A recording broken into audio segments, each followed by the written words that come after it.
Let's go ahead and get started. For those of you who I'm not familiar with, I'm Deborah Polsky. I'm the Executive Director of the Dallas Jewish Historical Society. The Dallas Jewish Historical Society collects and preserves items, photos, documents, almost anything you can think of that tell the story of the past of the Dallas Jewish community and the present, and hopefully into the future. We are just about to celebrate our 50th year, and tonight we're pleased to present, as part of the ongoing story of Dallas Jewish history, this program on the Christmas classic, and sort of a review of the first 50 years, and you'll have an opportunity to hear from some of the original members as well. So I'm going to turn it over to Mitch Meyers. Okay. And whose dog? Nobody's going to blame that. Mitch? Yeah, okay. It's all you. Yes, thank you. Good evening. Thanks for joining us tonight. Welcome to tonight's presentation, the showing of the 50th annual Christmas Day Classic movie. Some of you I know have already seen it, but we're glad you're here. After the movie, please stay online so you can watch and listen to our panel discussion with 5 original classic players. And those players are past president of the Dallas Jewish Historical Society, Melvin Schor. Also from New York City, Steve Gutow, Mike Grossfeld, Michael Gallant, and Michael Izzy Eisenberg from Austin. These guys are the keepers of the classic. And I'm your moderator for tonight's program, Mitchell Meyers, classic player 1972. Just so you know, I'm that guy right there. Oh yeah, there you are. There I am. I'd like to take this moment to thank the Dallas Jewish Historical Society for putting on this program and this wonderful, heartfelt movie about friendship and the Christmas Day Classic. And after our event, please consider joining the Dallas Jewish Historical Society to help record Dallas's Jewish history, of which this is a big part of it. I'm on the board, and I've also interviewed all these gentlemen for oral history to record their histories for prosperity. So now, allow me to introduce my friend Mark Schor, Dr. Mark Schor, who will tell you a little bit about the movie. And Mark, take it away. Thank you, Mitch. A group of Jewish teenage boys, all in the same AZA chapter, having nothing else to do, planned a football game to be played on a Christmas morning at the Jewish Community Center, then called the Julia Sheps Community Center in Dallas, Texas. The year was 1964.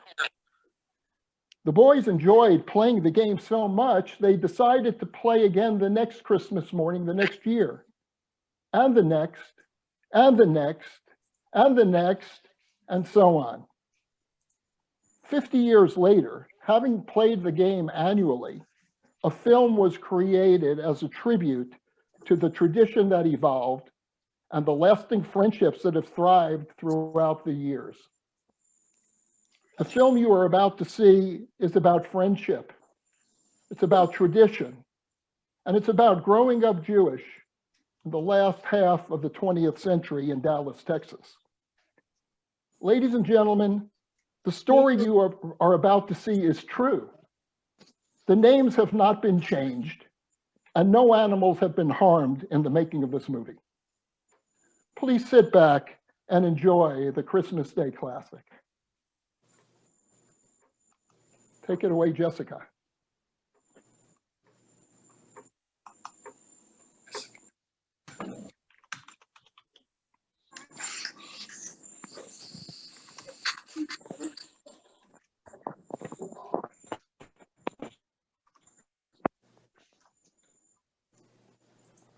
This is the tricky part.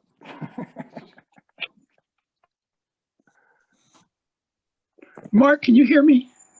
Yes. Can the host let me in? It looks like I've gotten in somehow.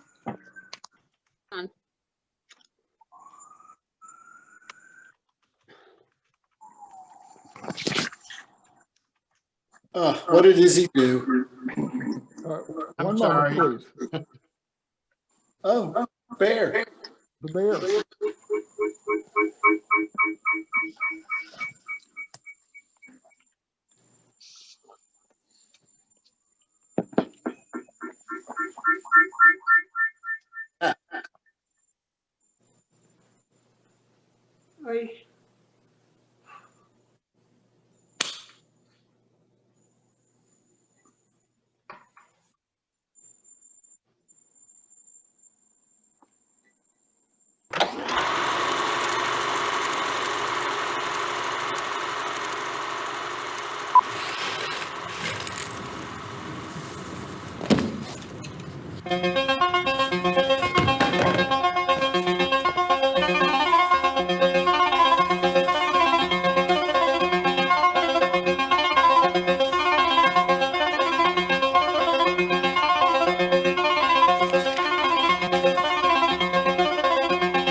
So there was these apartments across the street from where we played, and there were two younger boys who lived in these apartments on the second floor.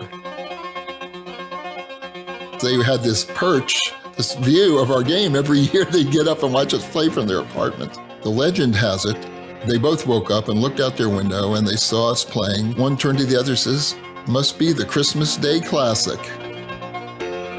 And you can imagine that name stuck. In some North Texas families always gather on Christmas Day to play football. For some, this is a 40-year tradition. Maybe the Christmas Classic came about in our demand for relevance in our life. We were Jewish kids in Texas. Out here in the fields, I found for my meals. It was not our day, and we started to do this football game, and it sort of became passionate for us. We loved football, we loved partying, we loved each other. I don't need to fight. My dad's been with the same group of friends for 50 years, so that's kind of how I've been sort of taught to pick your friends. It's who the people you're going to be around in 50 years from now. Mark, what do you think about this first action that comes? Camera's up. And this is the 10th annual shirt. The darn thing shrunk on me over the years. It's kind of a mutual admiration society among a bunch of friends that were very, very close when we were younger. And we remained close through college, and we've remained close as adults. There's always been a closeness among us, and I think that's what makes this so special. All right, you chipmunks, ready to sing your song? I'll say we are. Yeah, let's sing it now. Okay, Simon? Okay. Okay, Theodore? I remember driving to these games way back when, and being the only car on the road. I remember we used to count other cars, maybe see 2 or 3 other cars driving to the Jewish Community Center. There was nothing going on Christmas Day, and the streets were deserted. Everything's closed except for the Chinese restaurants. So we were the only game in town, if you will, on Christmas Day, except for the churches, obviously. They were packed. Mostly it was just a kind of a boring day that we didn't get into so much. Today you'll see some restaurants open, 7-Eleven may be open. Back then, this whole place was shut down. When you're a little kid, you sort of, why don't we have a Christmas tree and celebrate that? But it was really not much of an issue in our house. And we had Hanukkah. It dribbles out in 8 days of small gifts. Not one big morning under the tree where you're opening all these presents and you're getting a bike and model kits and everything you've wanted, and you've been good, and it's a reward. Hanukkah, in a way, is kind of a minor Jewish holiday. which got built up because I think in order to give Jewish kids a feeling that they too can celebrate and get presents and maybe even have lights. I don't remember missing the idea of Santa Claus not being in my life, or the, opening presents on Christmas morning. In Dallas, people have Christmas lights, they have Christmas trees, and if you don't have a strong personal identity, you might say, gosh, I wish I had that, and I hate being Jewish because I wish I had the Christmas tree and the presents. I personally never felt that, because I kind of had a pride in being Jewish and knowing I was a little bit different.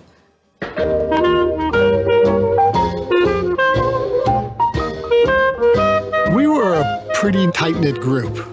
The community was really tight-knit, and it was a pretty tight concentration of Jewish families. There were not a lot of Jewish families that lived outside of our high school. We were kind of insulated in this little bubble, if you will, and everybody just kind of seemed to help each other out. It was a nice feeling. I felt very comforted and secure, even when my father passed away, that I was surrounded by loving people. When you grow up Jewish, you're taught to hold on to your Judaism, and it's something you carry with you. The origins of our football game really go back to a small group of friends playing football in Mitch's backyard on a street called Mason Dells. We would play football at night in their backyard, and they had rose bushes up against the fence, which was what the touchdown was. So when we ran into the rose bushes, we'd all end up bleeding and scarred. We used to play sports every day after school. Basketball season, we played basketball. Football season, football every day. I remember we thought we were pretty good athletes, tough guys, but very few Jewish kids played on the actual high school football teams. One of the reasons for that was growing up, when kids would be practicing football, we had to go to Hebrew school, which was school after school. If you had any athletic aspirations at all, because you had to be bar mitzvahed when you were 13, you could forget it. By the time you were 11 and 12, your afternoons were spent in Hebrew school. Probably a good subversive way to keep your brain from being concussed. So it probably works on a couple of levels.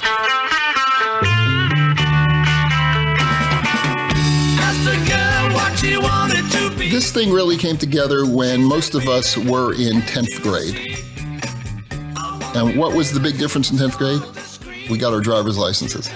So give us freedom. What we started doing after school, a lot of us would drive to the Jewish Community Center. 20 guys would show up, and we played sandlot tackle football. Even back then, when we didn't have emails and internet, everyone would pick up a phone and call their buddy, and the next thing you know, we had a football game.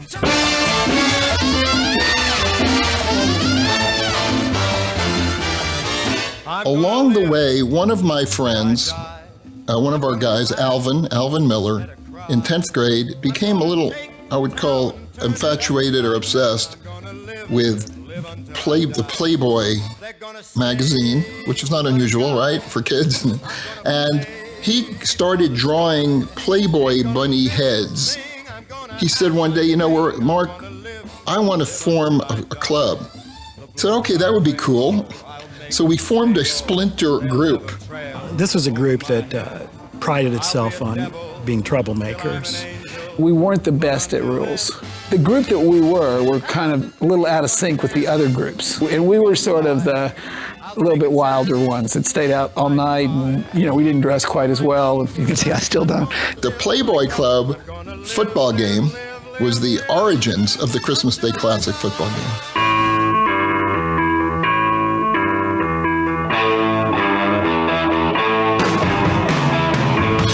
Pretty quickly, within 3 years, it became a reunion because most of us went to school, most of us got to go to college. Watching them, grow their hair out, watching them come back. I mean, they went from these nice young students to, college and back as hippies. I mean, afros, mutton chops, beards. We had to have a rule, no smoking in the huddle. Right? What do you think about the first half of action? Am I on? Yeah, you're on the air. I thought it was a great first half, well balanced. I was stoned. I can't even remember it. And we have the fighting fireman from Louisville, Mark the Bomber Schor. How's it feel to play in the game, Mark? I'm glad you asked me that. I'm very happy to be here today, and we're going to win the game. We're going to beat them. We're going to put them in the ground, yeah. Your optimism is overwhelming. What do you think of your opponent? Mom! Mom! It's me! And the commissioner of the Football League, right here, Steve Gutow. How you doing, good? Good. Looks like a good classic. We also had a couple of things that were exciting about this classic. One, we almost always did it at the Jewish Community Center. So it was like our bowl.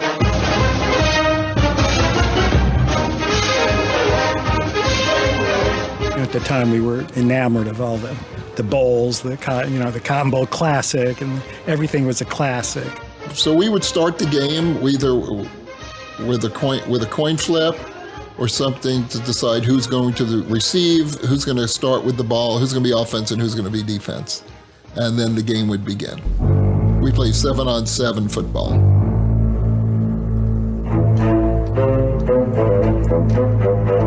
When we were playing tackle, it got pretty rough, and everyone was pretty competitive. So, it wasn't like these little soft tackles.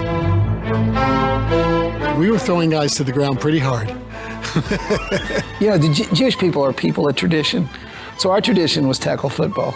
It was a beating, for sure, but I enjoyed it. Yeah, we hit each other. I mean, it was tackle without pads. When you're young, you can get away with that. You can get hit hard and bounce back up. Now, over time, there are a lot of stories of how certain players were hurt and how certain guys were a lot tougher than others and would run over each other. Yogi Marcus, he was tough. Yogi Marcus was the hardest man to tackle. He was a terror on the football field. Gentle soul off the field, a terror on the field. He did the concussion for me. Actually made a little thing in my lip. Okay, but as smart as a group as we were, the fact that we played tackle football without any pads or helmets just proved how stupid we were. The best players were... Well, Yogi Marcus was a great player. Gallant was a great receiver. David Rosenfield. Carl Weisbrod had speed. The Myers boys. Mike Goodman. Me. Marty Goldman, who was an original. He probably thinks he's one of the best players. Mark Schor. Jimmy Krause was a great athlete. Mike Grossfeld, who leads the league in farting. Chuck Lewis, tough as nails. Alvin Miller had an excellent throwing arm. Billy Jacobs, who was also probably one of the best athletes. And over the last 20 years, Mitch Meyers has dominated. By far, Mitch Meyers was probably the best player that we had. He's a legend. He's Peyton Manning out there. There were some other good athletes, but Mitchell Meyers was the best. Whatever team he plays on typically has won over the years. Everybody had skills, except for me. I had no skills. Albert is. He's a great person, but not a great player. I think just being together was more fun than anything, as opposed to somebody standing out.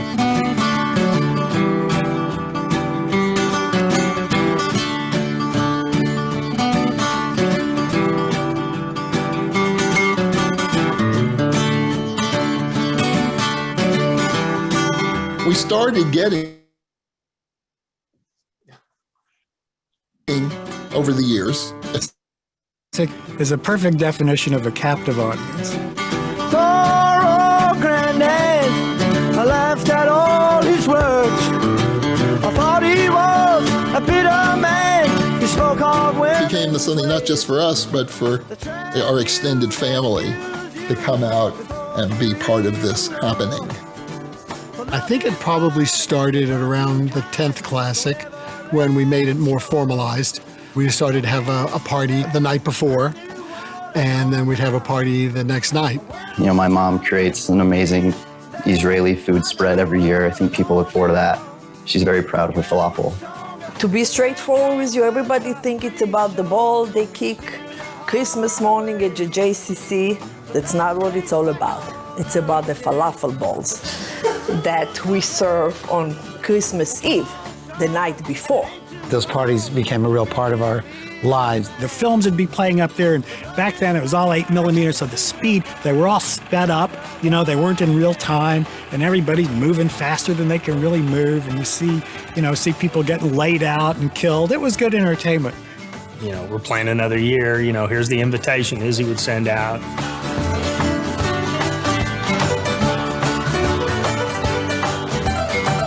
And then after that, I think we realized this is something else. This is 10 years of doing the same thing. And people started saying, gee, that's cool. And so we made a point after that to come back every Christmas. If you want some more, and she's fast asleep, she's twinkling with the stars. And the 10th was a big deal, and the 20th was a big deal. But none of us ever really felt old going through that. But then at the 40th, I thought that was the longest span I'd ever tried to conceive of. Every December 25th for the past 40 years, the Christmas Classic Football Contest has been on these fellows' calendar. There's room for families, spectators, kids and grandkids, even impromptu cheerleaders. Go, go, go, go, team! We've got the second generation, our sons and daughters playing as well now.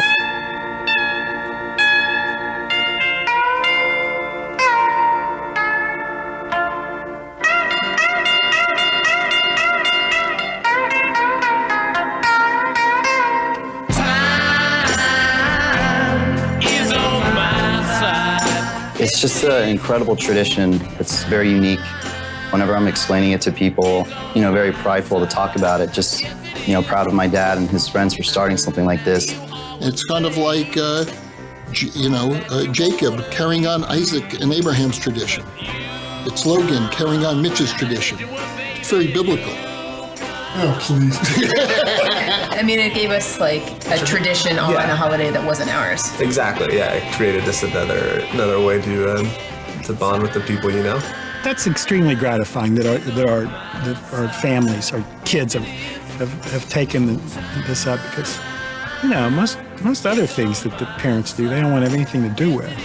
It just means a lot to me and to my family. And, I feel like I am one of the keepers of the classic now.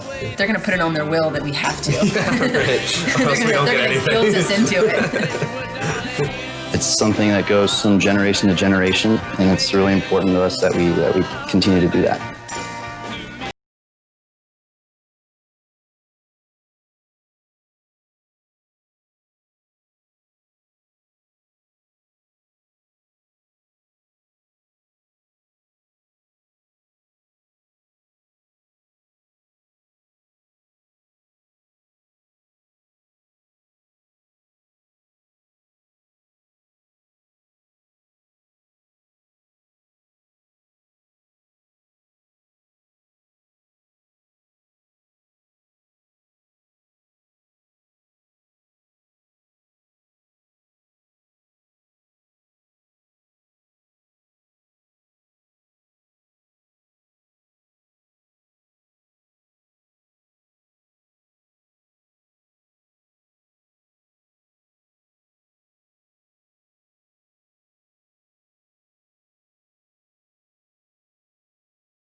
To everything, turn, turn, turn.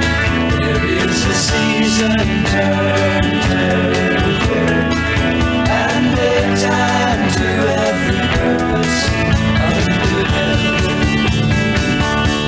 A time to build up, a time to break down, a time to dance, a time to mourn, a time to cast away stones, a time to gather stones together. To everything, turn, turn, turn. There is a season, turn, turn, turn. And a time to every purpose under heaven. A time of love, a time of hate, a time of war, a time of peace, a time you may embrace, a time to refrain from embracing.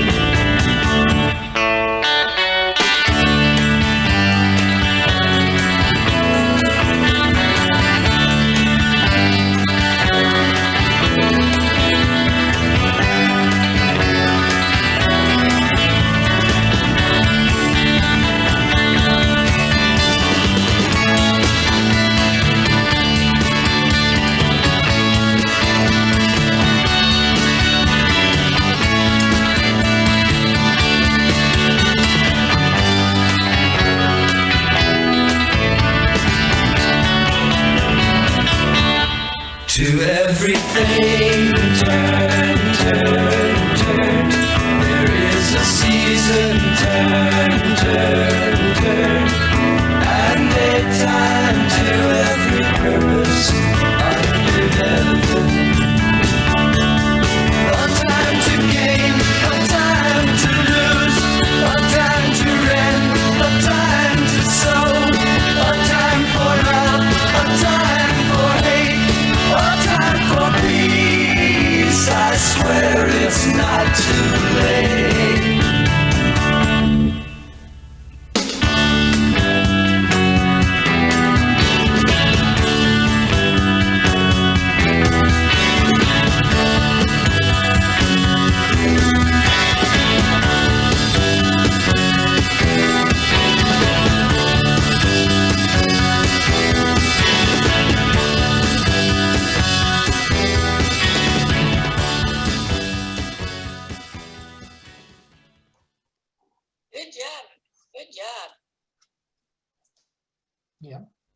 Hold on. Where are the original members? Come take a picture. Let's go.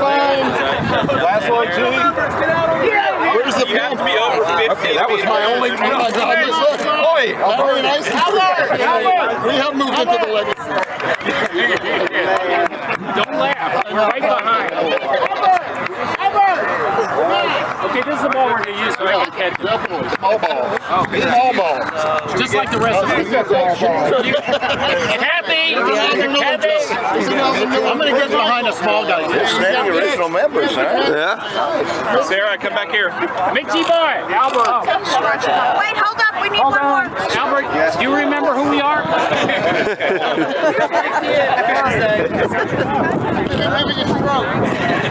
So are we looking at you? Please wait. No strokes today. No strokes today. Top right. Where is the sun? It's original right now. Original. Where's the pimp? Right back! Okay, coin flip by Marty Goldman. Who is the home team? We are. That's for the good. You live in Houston. Oh, I forgot. He's the home team. Oh, yeah. You're the home team? Yeah, absolutely. Well, the visitor team is going to call the flip. This is Tails. Can you repeat that? I told y'all 50 years ago, please don't fight. You ready? Here we go. Call it in the air. Heads and tails. All right, you got something to say? I'll be good. All right, guys, here comes our benediction. Come here. Wait, one more flip. Heads. Tails never fails. Hey! Let's see. As we go home. We're out of here. Okay, I want to defend this. All right. Hold on. Wait. We got to have a team. Okay. Go ahead. Good. Wait. Hold on. Oh, I'm doing a prayer. Yeah, or not. Or not. I got it. Oh, God help us. Go and just give 25 cents. Here's the prayer.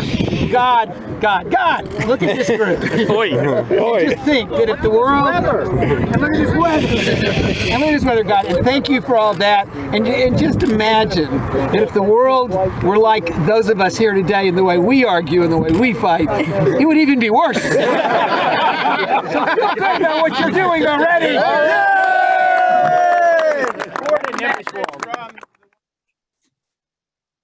That's good, Mitchell. Nice. You worked hard on this, right?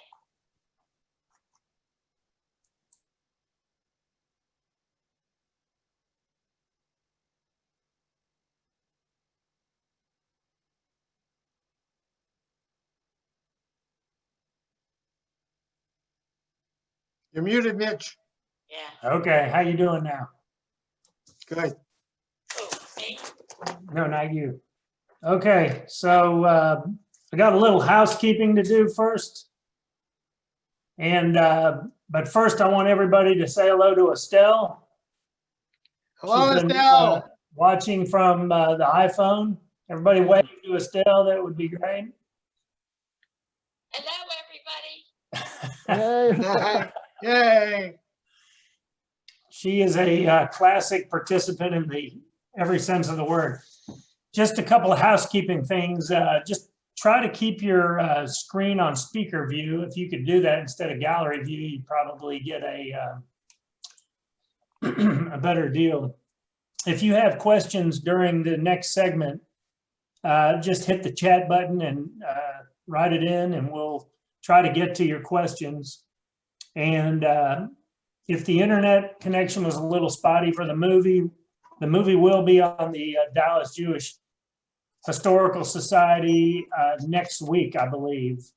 And we're also going to sell it for $13.99, right, Mark?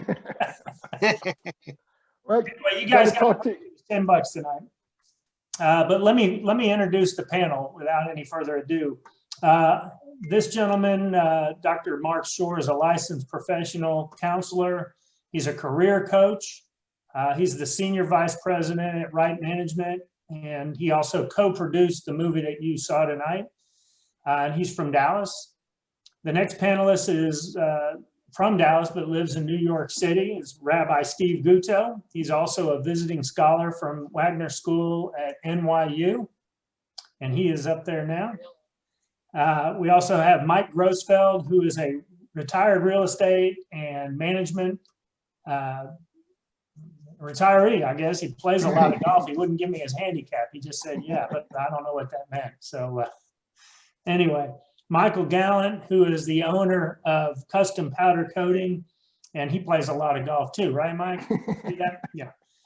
And our last person that's going to speak tonight is Izzy Eisenberg. He's retired. And I'm just going to quote, he lives in Austin, but I'll quote what he says. He says, "I don't do shit and I'm good at it." You know, it's hard because I don't get a lot of. So again, thanks for joining us tonight. And let's get started with a few questions. So this question is for all y'all. And if you could unmute everybody, Deborah, on the list, Mike Grossfeld, Mike Gallant, Mark Schor, Izzy would be really great. So Mark Schor, you can start with this one, but everybody should answer it. Tell us your favorite classic memory. Oh boy. Got a lot of memories. I do want to point out one thing from the movie. There was inadvertently, one of our great classic members was left out of the movie at the end. That would be your brother, Seth Bear Meyers. And I want to recognize Seth for being a great classic contributor over the years. Also, just seeing our great friend Albert Goodman up there brings a tear to the eye. When this movie was made, and Albert was really my co-producer 6 years ago. We didn't know it, that Albert had a terminal illness, ALS, and a year and a half later, he passed away. And you could tell, those of you who know Albert, how fantastic he was in this movie, and his charm, his wit, his photography, his videography, incredible person. We all miss him so much. So great to have this film to see him. I do want to mention something I do remember. It was about the 15th Classic, I believe, the year that Warren Jumbo Kamen, he's one of our legendary members, came back to play after about a 3-year absence. We were all so excited to have Jumbo back in the game. He has a larger than life personality. He was coming back to play again. Jumbo had a special play with his best friend growing up, Alvin. Alvin was our quarterback. And the play was go down, out, yell Alvin, and then fly down the field. And Alvin would throw a perfect touchdown pass to Jumbo. And we were getting ready for that play to take place. Unfortunately, about the 3rd play of the game, Jumbo got injured and had to be carried off the field. So that was, we haven't seen him since, by the way. Let me just say one more thing, another recent memory from our 50th Classic event, which was such a fabulous weekend. We'll hear more about it. But the original players went out on the field to start the game. And we actually had like 16 of us there from the 1964 group. And we were playing against each other. And I looked at that group of people, and I swear to God, everybody, I had this vision of us all at age 16. It was like the movie Cocoon. We all got young in front of my eyes. It's like these mid 60-year-old men turned into 16-year-old selves. It was a very special moment. Only later did I realize that the mushrooms I'd eaten earlier were hallucinogenic, and I was hallucinating throughout the whole morning. But other than that, it was a fantastic moment in time. Thank you. Izzy, take it over, Gallant. It's going to be jump in. Favorite memories? I'm ready. Go ahead. Put me on the main screen. You are. Oh, it's Mark again. Go for it. I see you. We can see you, Izzy. I want the big screen. I see you on the big screen. Oh, I am. Oh, I'm not. Okay. Now Steve's on the big screen. Because he mumbled.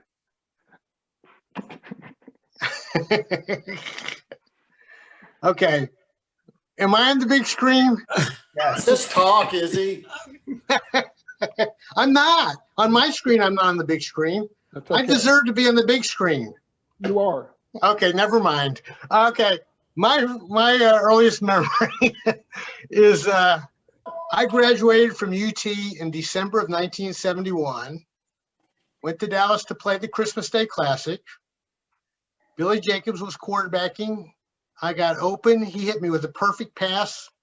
I'm running for a touchdown. And all of a sudden, I'm knocked unconscious. I'm tackled by Yogi Marcus, smacked into the ground. I wake up, and my good friend and old roommate, Danny Lichtenstein, is standing over me. And he says, "Are you all right?" And I go, "Yeah, I think I'm all right." And he says, "Do you know where you are?" And I go, "No, I don't know where I am." He says, "Do you know what day it is?" And I said, "No, I don't know what day it is." He says, "Do you know you just graduated from college?" And I go, "I did." And I said, "What did I get a degree in?" And Danny said, "Sociology." And I go, "What the fuck am I going to do with that?" It was my first realization I had a stupid degree. I did go on to a successful state career, stealing pens and pads. I never had to buy anything for my children for school. And the rest is history. Now, I do have an addendum. I do want to recognize it's so good to see Estelle Myers there. There are 2 other original living classic mothers, Bea Weisbrod and Gloria Jacobs. And God bless them all. God bless them. Yeah. Well, I've got 2 memories that come to mind. As you heard in the film, we would have a party the night before and the night after.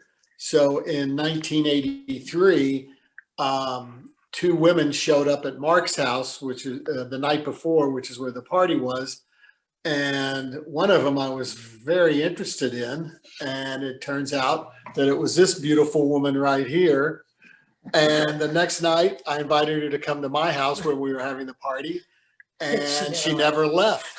And I don't know how to get rid of her. Just say the word.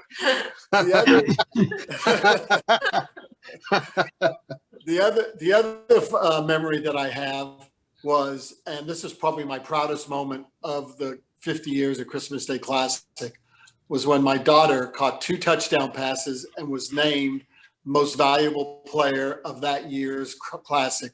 Marissa, you're still the best athlete in the family. Love you. It didn't take much. Mitch, can I talk now? So my favorite memory was the 1989 or 1990 Classic when my son Mark played in it. He was 13, 14 years old, and he caught a long touchdown pass. And it happened to be one of the years that the Dallas Morning News was covering the game. So as Mark is running for the touchdown, I'm running down the sidelines, which was probably my only moment of glory in the Christmas Day Classic, celebrating his touchdown. And the newspaper guy asked me, he said, well, boy, what does that mean to you? And I was quoted the next day in the paper. I said, I was more proud of my son that day scoring his touchdown than I was at his bar mitzvah. Needless to say, a couple days later, I heard from our family rabbi, Shelley Zimmerman. Oh, Mr. Grossfeld, you were more proud of your son scoring bar mitzvah? And I said, you know, that's what came to my mind at that moment. But, you know, it's just always been I'm a lot like Albert in terms of I don't really have all the great athletic or football skills, but it was always so much fun to show up there Christmas morning and participate in the game. I think I scored a touchdown somewhere there, but I can't really remember. But it was great, and it's always great to see Estelle Myers and Sonny Schwiff out there. They were always some of our best supporters. And as the years went by, the best part was seeing the sidelines grow with our immediate family members, our grandchildren, friends, and that is what makes the Classic so special. Good. Thank you, Mike. Yep. Mike Grossfeld. Good. Go ahead and jump in. Oh, sorry. I didn't know that's what you said. Good. Sure. Memory. Well, let's face it. I was not one of the super athletes. It was pretty obvious when you saw the film, and I really wasn't. I mean, I'm not saying I never scored a touchdown. It probably happened, but it was rare. And the memory, which is sort of funny because it's so counterintuitive, is when we had the 50th Classic. I was in the game when you get older, when you get in your late 60s, you're not that much in the game when there's a lot of young people that are. So I had a terrible knee. So I actually was going to catch a pass in my 1 or 2 plays, maybe 10 plays, but maybe 2. I was going to catch this pass, and I caught the pass, and I made a fake to the left. Nothing I could do. I mean, my knee sucks, and there was no way I made that play. And then I turned to the right, and I actually fooled people. And I was going, I didn't go very far, but everybody had to turn around and follow me. So it was okay. It was a cute thing. I got six yards, not much, something. But what was so interesting to me was that everywhere, I was on the front page of the local section of the morning news, this play with me like this athlete. I was in a newspaper in the New York Jewish Week where they did a coverage of the thing because with that play, with that picture. So, it just showed you can really suck. But if you do just accidentally do something, people think you're good. Now, nobody on the Classic would probably ever think I was good. But those people said, God, you did that? And you were so that's what I learned, look, the world is so full of itself that, you can do something totally counterintuitive and the people will say you're really great and you're really not. And then the one other thing I would say is I just have such a pain in my heart when I think of my cousin Albert, when I think of him with ALS, when I think of him dying. It's such a pain, and it's hard to watch it. It's hard to think that Maida's on this call, his wife, his widow. But I wanted to say that I thought the classic players were so good to people. I mean, I screwed up once, I remember when I was in rabbinical school, but basically to people whose father died or mother died or anything happened or brother died, they were there.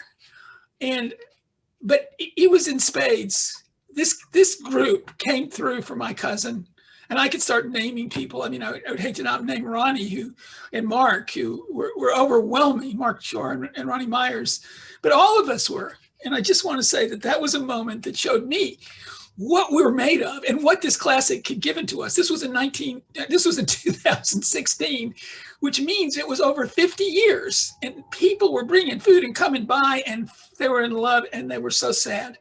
So I wanted to say those two things. Those are my great memories. That was great, Steve. Thank you very much for that. So I have another question for everybody. Why do you think this particular group of boys who turned into men bonded so well and so closely, and what has been the impact of that on your life? I know it's kind of a deep question or questions, but I think it's important so people get the flavor, because you guys met when you were 16, right? 15, maybe even younger, 15 years old. So what bonded y'all so closely besides being Jewish, or maybe that was part of it? And what was the impact of the classic on your life? Mark, you can start again. Well, to me, it's a very, very easy question to answer. Boys of that age, they're either playing sports or chasing women.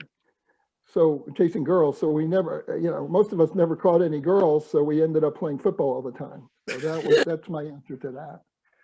And, but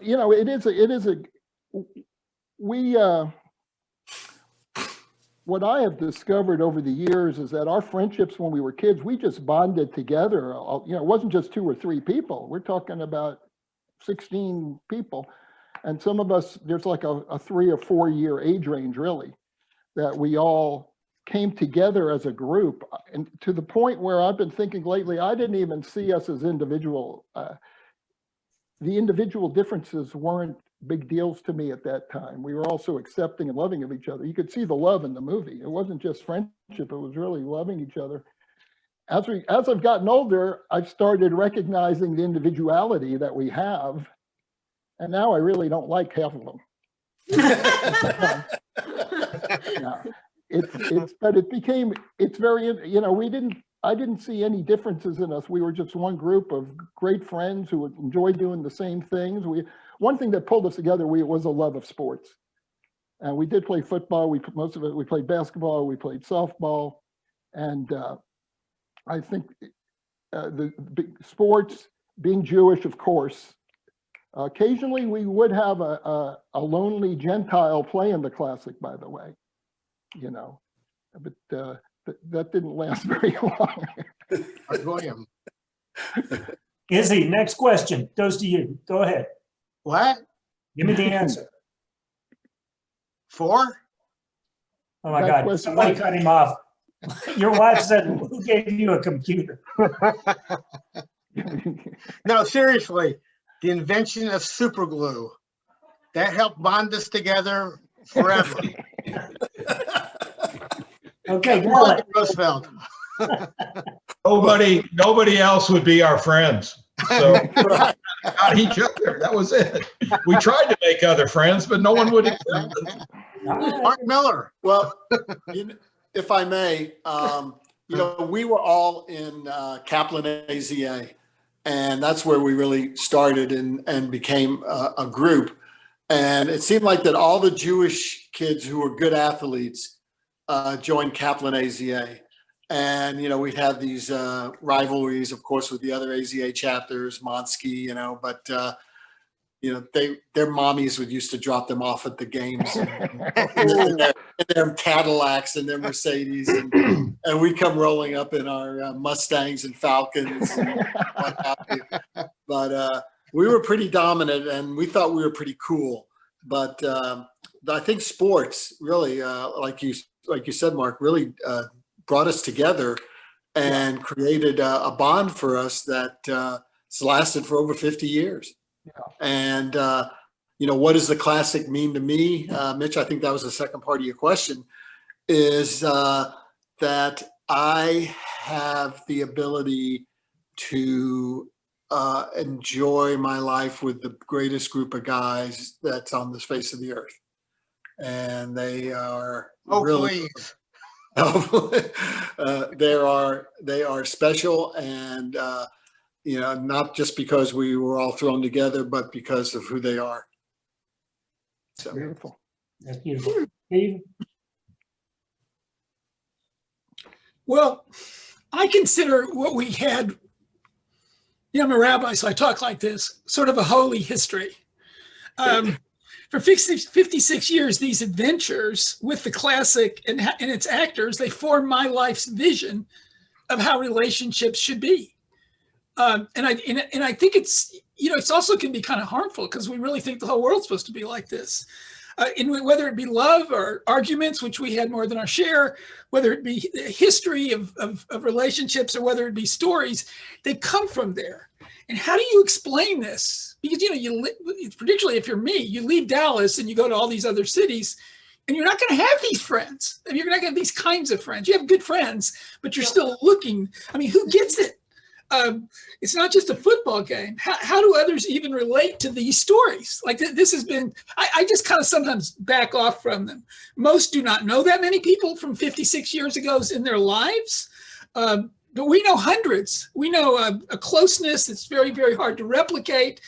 We all care about each other in different amounts in different ways. And it's not just the boys who played when we were young and the other people who came and partook, but it's the children who are now often grown-ups, and then their children. It's like 200 people, some of whom you may not even like that much, but whom you love. They are like family. You love them. I mean, I can remember when I think I got the concussion that turned the game into a non-tackle game. And I claim credit because I actually feel there's, it's sort of like wearing a mask, that after that we didn't do it. But I always remember that I think it was Carl and Mark and Ruthie who actually, well, not about Ruthie, it took me to the hospital, to Presbyterian. It was pretty crazy.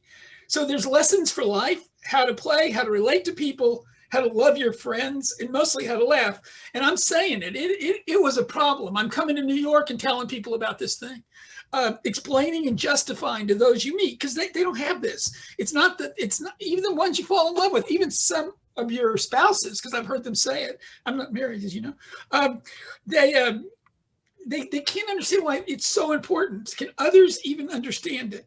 If we didn't just show up Christmas Day, can new friends understand and relate to it? Does it matter? I mean, I guess the question is, are you really flying to Dallas to play in a football game at your age and with your lack of ability? Because for what reason are you flying to Dallas and doing that? And I just don't even try to say it. It's a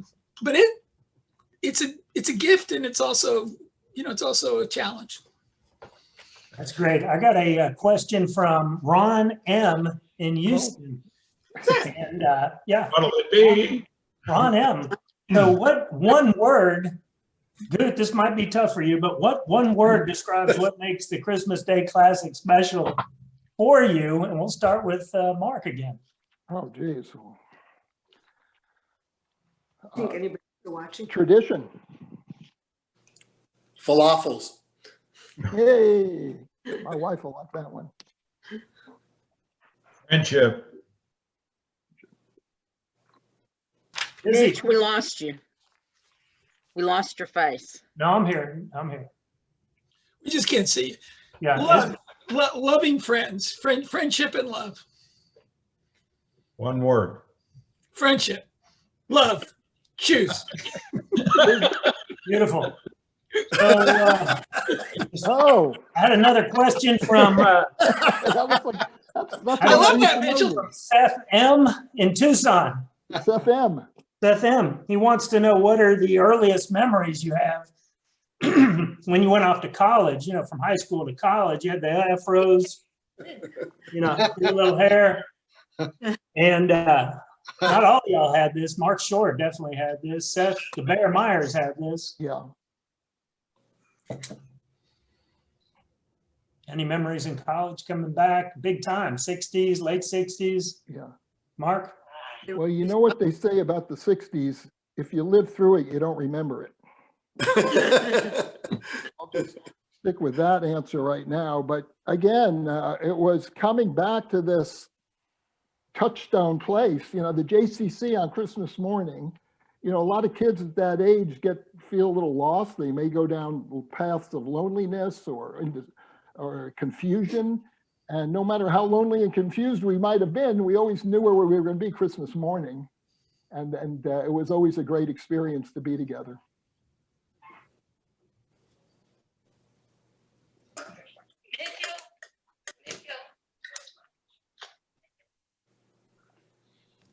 Izzy, take that one. I'm trying to remember what I had for breakfast this morning. You know, I don't know. I know what you mean. I do remember, Mark, you may remember this. I think you were, your family had moved to El Paso, and didn't leave you a forwarding address. You came to spend the night with me the night before the Classic. Yes. And we got up and we made our mean faces in front of the mirror and took a picture. And everything after that's a blur. Fair enough. Mike Grossfeld. Memories. You know what, I also remember when we came back from college, and I think we did this even a couple of years after college. Not only were we playing football on Christmas Day, but we'd go up to the J. Whenever we were back in town, we'd go up to the J and play basketball on the weekends. We had some vicious 5-on-5 basketball games, you know, on a Saturday afternoon or Sunday afternoon at the center. You know, I go back to, this is even before college, but I go back to the memories that we had playing football in Ronnie and Seth's backyard, Mitch's backyard, and literally getting tackled into the rose bushes. I mean, that was kind of the beginnings of the Christmas Day Classic. And then all of a sudden, they put up lights at the Dealey School, and we were, or Kramer, Arthur Kramer. I'm sorry, Kramer School, and we were able to play football at night with lights on. That was a great time in our lives. Everything else in college is a blur. Mike Gallant. Well, I remember coming back from college and being in sort of a rebellious state, if you will. And I always, every Christmas, morning when we'd have the game, I was always thinking to myself, why does Gutow get to be the commissioner? How come he gets to make all the rules? Oh, yeah. I remember the big, half the time we were out there was arguing. We couldn't get the game started on time.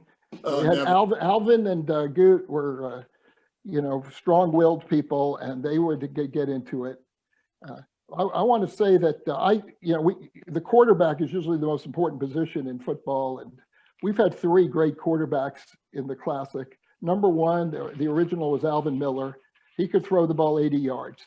Of course, it always landed on the ground, but very few completions. But then you had Billy Jacobs, great athlete, active. He could roll out. He could scramble. Great athlete, great player. And then, as was mentioned in the movie, there's Mitch Meyers. And let me say this about Mitch Meyers. Mitch was 11 years younger than us growing up. He was the youngest brother of 3 brothers and a sister. See, Jody, I'm not going to forget you. And so Mitch was 5 years old when we were 16, and he was wanting to play. And we just shoo him away and say, get out of here, kid, get out of here. And then he was 10 years old, and we'd always not let him play.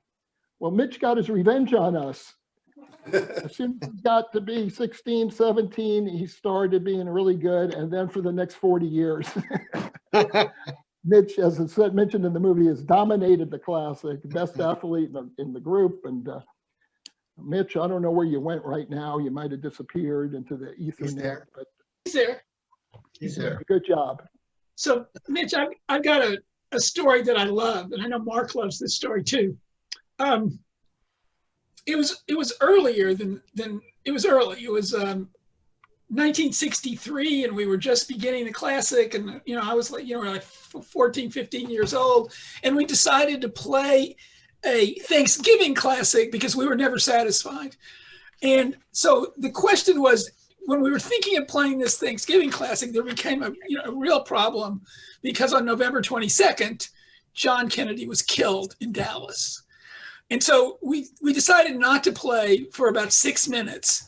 And then I think it was Mark, that's why I'm bringing him into this, who said he would have wanted us to play. So we all got out on the field and we played this Thanksgiving. I think we only did it once, but that was it.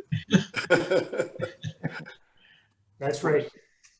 Well, we actually were, this is a little off topic, but a little history. Steve and I, a couple of other people, I think maybe Alvin, maybe Larry Fine, we went down to, on Sunday after the Kennedy assassination, we went down to look at the assassination site. We were a block away from the Jack Ruby shooting Lee Harvey Oswald when it happened.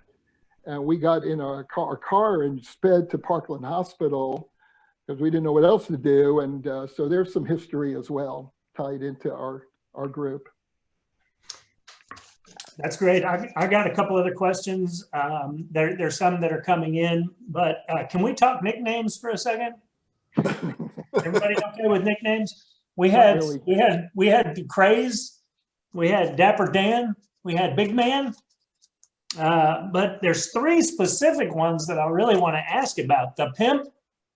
He may not want to. All right, Chuck. The Bear and Yogi.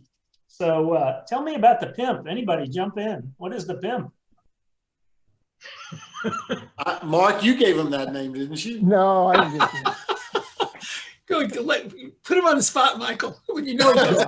No, you'll have to ask Chuck that. Okay, let's get to the Bear. Question. The Bear is an easy one. When Seth, Seth was kind of a roly-poly guy growing up, and then he grew his hair out, and he looked like a bear, and we called him Bushy Bear, and he just kind of grew into that name, and then Bear just kind of took over. Seth Bear Meyers, your oldest brother, Mitch. There you go. And tell me about Yogi. Somebody jump in and talk about Yogi Marcus. And I think Yogi and Paul are both on this. Yogi, can Yogi talk? Maybe he'll remember. I know why. Yogi was a catcher on our baseball team at the J during the period when Yogi Berra was the Yankees catcher. Perfect. And he was a great catcher. And there's a famous collision at the plate that Yogi dominated, but I won't talk about it. Okay, that's good. I've got another question that just came in via Zoom chat here. It says, ask about the time we played football at night at the Myers house, slept over, and the next day we went to the state fair. Oh. And Alvin met up with the Garland football team. Can anybody jump in on that one? Oh, that's a great story of our group. Chuck also walked across water, if I recall. I can tell. A group of us went to the state fair, and we had a couple of guys who were somewhat bullies at that age, including one called Ron Myers. And it was Ron and Alvin, Chuck, Mike, Steve, and I, and we were walking around the fair, and then a couple of guys, Ron, I think it was you, started mouthing off at a couple of fairly small kids walking around, and we were following them and mouthing off at them, and we were following them, and they walked to the automobile building where there were a lot of people sitting on the grass, and they went up, they got there before us, and as we approached the automobile building, about 50 huge people stood up and surrounded our group of pretty weak Jewish kids. And it turned out that was the Garland football team. And, they said, we hear you're picking on our friends. And one guy took a swipe, actually hit Alvin in the jaw. and Alvin did not flinch. Yes, Chuck ran across the water at there was a fountain area. Here's a little known fact about that experience was that after that was over, some guys came up to our group and they said, we heard you had some trouble with those guys from Garland. By the way, that Garland group was the football team who had just won the state championship that year, or was about to. And they said, if you have any trouble with those Garland guys, just yell BA. Brian Adams. They were big rivals. So that's about as much excitement as we had. Well, Mark, so tell us a little bit about the pregame parties and also how the teams came about. How did y'all choose the teams up and who did it? And I know it went on late into the night and it affected your play, right? So I just tell us a little bit about that. I'd love to have Steve answer how the teams were chosen in the early days. Okay, good. Jump in. Oh, God, great. I'd love to do that question. Thanks, Mitch, for choosing me. The reason I wanted to say it is because it really reflects it reflects my using holiness to describe the classic. Because when I was in rabbinical school and I was in a liturgy class, and they told each of us, because it was, there was experimental things, can you write a new Haggadah about something in your life that makes some sense? I mean, that would be a Haggadah. And so I wrote a Haggadah called, it was the classic Haggadah. And the classic Haggadah meant there were, it's about a set seder, a set form of doing something every single year. And for at least 15 years, this is what happened. And this will answer your specific question. We'd all gather at Ruthie and Mark's for our incredible dinner. Jumbo Kamen and myself, who for some reason were chosen to pick the teams, would go back into the Schor bedroom. And sometimes people would come in and come out, but our job was to choose the teams. So we would choose the teams, we would rate everybody. We'd come out about midnight, we were young, and we would announce the teams. People would play the next day. I'm just gonna finish this part because it's just interesting to me. The people would play the next day, and we would have, all kinds of fights, and we'd get there at 10 o'clock, and people would yell at each other. Mitch could yell pretty good when he was yelling. Look how sweet he looks today. You wouldn't want to be the referee when Mitchell was mad.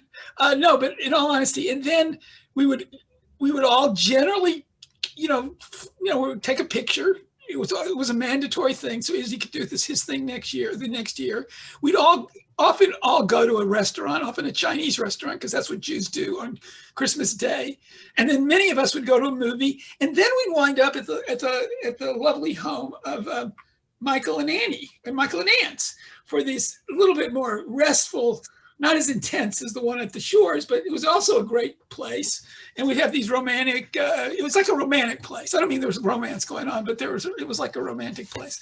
And it was our classic. And I just should say, I did very, very well on that particular experience at rabbinical school. So the classic is renowned in some quarters as something you can do a Haggadah about. That's great. Thanks. Cool. For that. Hey, Izzy, I've got a question for you. Every year, everybody in the Classic that participates, maybe some that don't even participate, gets invitations in the mail. And I've been getting them for years and years. So can you talk a little bit about how you created it, why you created it? And they're very, very funny if you haven't seen them. They will be in the Dallas Jewish Historical Society archives one day. I'm for sure about that. So hit it, Izzy. Oh, thank you.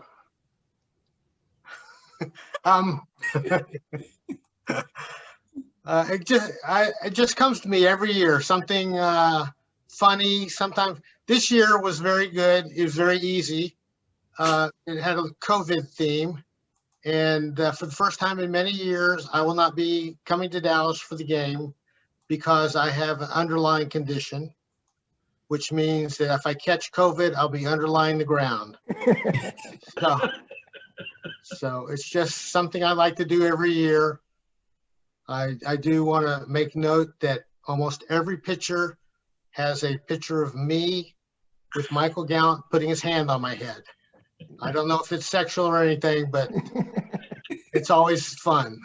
You said it was for you. You probably believe that, Michael. It was a head job. Okay, Mitch, you better take control of this. No. So let me just read one thing on the invitation. It says on the back, will we play the Christmas Day Classic if somebody has a runny nose with a question mark? Some of the younger Classic players have been wondering if we will play the Christmas Day Classic this year. If somebody has the Jewish pandemic, where somebody has a bad cold or a splinter or something like that. we got these every year, and they're great, and they're addressed properly for the most part.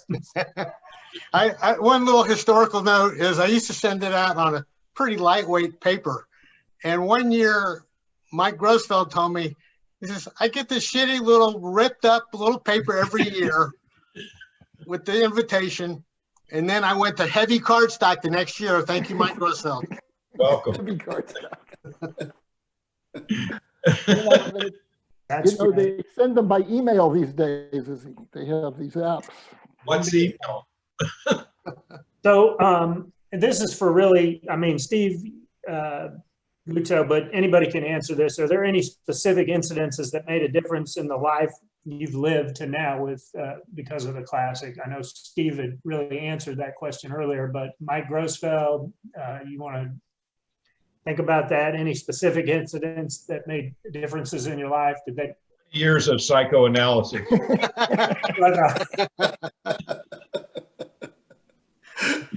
Just to repeat something I was saying, I let somebody down once when they were in Philadelphia, not responding to their need, and I'm not going to say who it was because that would just make everybody embarrassed. But it meant more to me because I've tried so hard to never let that happen again. So I privately apologize to the person that I feel I let down. I accept. With you? Oh, I didn't even know it was you. Well, I've got a question here from Kim Landy, and she wants to know about the Kung Ju film and the connection to the Classic. Izzy, Kung Ju. Kim Landy, that's my sister-in-law, a wonderful person. The connection to Kung Ju and the Classic movie, there are several Classic players in the Classic movie that were also starred in Kung Ju, a very deep, mystical, oriental version of a Jewish Kung Fu guy. And you'll probably, how many people did we just lose? How many came off this Zoom call? Okay, I'm through. Okay. So I just wanted to give a shout out. There's some people on Larry Fine is on, Goodman's, I know we're on, Chuck Lewis is on, Billy Jacobs is on. These are all original Classic people. The Marcus brothers, Stephen Paul signed up. Not sure they're on, but all the Myers family, Scott Myers, Ron, Seth, Jody, Alvin Miller is on Classic. The Schor family, Carl Weisbrod, and Dapper Dan is on. So look, one last question, I guess. This is about for all of you, and take your time. It's talking about passing the torch of the Classic to the next generation. I sure would like to know what y'all think about this. I'm sure everybody else in the audience would too. So let's pass that football around and talk about that. Mark Schor. Well, Albert in the movie said it really well. He said, there aren't many things that your kids want to do what their parents do. And in our case, in Albert's case as well, but in my family, I have 3 sons. There's an 11-year age spread between the oldest and the youngest, and they're all a lot like me. They all think they're pretty good athletes, even though they're really not. No, they are. Sorry about that, boys. But they all grew up with the Classic. And I think of Eve in the movie said, Julian both, they said we're the keepers of the Classic moving forward. And we've had their friends in it now. And this, the Classic, as our generation moves on, it seems like this is a tradition that's going to be continued beyond the original players. And I'm very thankful for that. And it's pretty cool to see. I don't mind not playing anymore. I get a blast watching my kids play.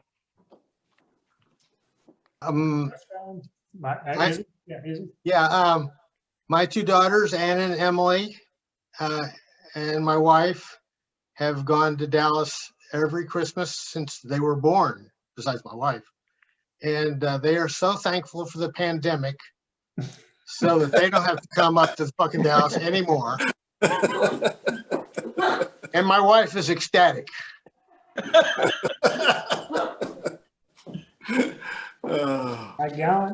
Well, my kids both, got fed up with the classic, so they got the hell out of town and they moved to Los Angeles.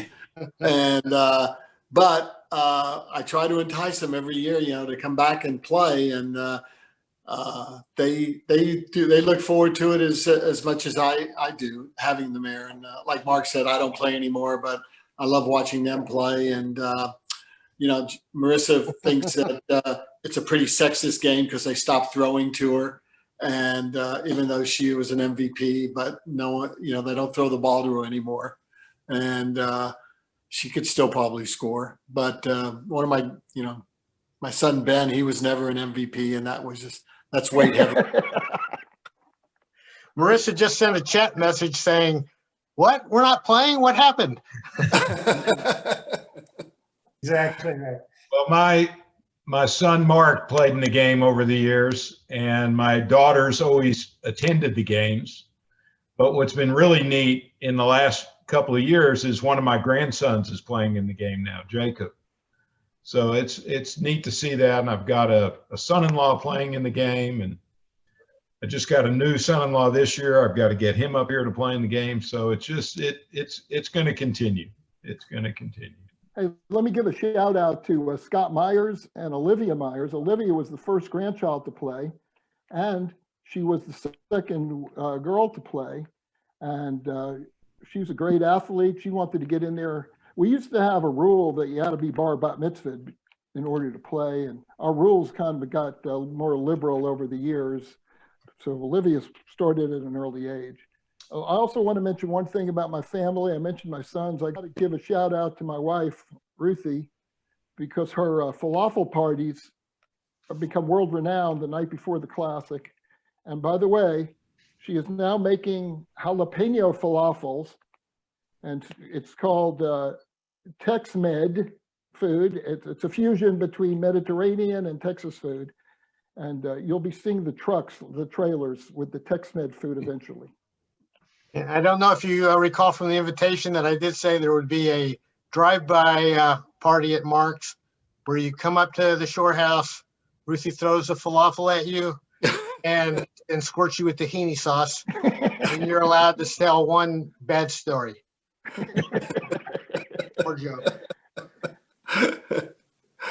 I think somebody's really going to come by, so watch out. She wants to know how many falafels to be making. Well, I think Mitch? Yeah. I think we're about at the end of the road. I doubt if anybody's still on the line out there. No, they're right. Mitch, can I say one quick thing? Scott was the first son of Classic. Just he wasn't. It was Brian Miller, I thought, was the first. This isn't a kid, but this was somebody who just barely got mentioned. But my brother, who died in a bike accident in his 30s in England, Andy Gutow, he loved the Classic. He wrote some of the best classic letters and poetry because he was a poet. And I can't think of the Classic and not think of Andy, and sort of kind of cry because he was like, was in many ways like Mitch at that time. He was a little bit older than Mitch, but not much. And I just didn't want him to go unmentioned because it was big to Andy to be part of the Classic. He called it a band of heroes in one of his poems. So that's what we worked in. That was great. Andy was closest to me in age, and he was the one I was, closest to. I used to go over there. My mom worked, and I would go over to the Gutow's house after school, in elementary school, to hang out with Andy. And I did that for many years. And every time he played, and I told you the story, Steve, about the last time we played together. we threw a touchdown. I threw a touchdown to Andy, and we were so excited. We were chest bumping, and then he had passed away. So it was a tough one, for everybody, of course. So thanks for mentioning that. Yeah. So I appreciate Deborah's help and Jessica's help and Jenny's help for the Dallas Jewish Historical Society. I thank everybody for coming on and viewing this program. This virtual program has been a lot of fun, a lot of challenges, and we appreciate it. So if you feel so inclined, join the Dallas Jewish Historical Society. And thanks to all the participants, Mark.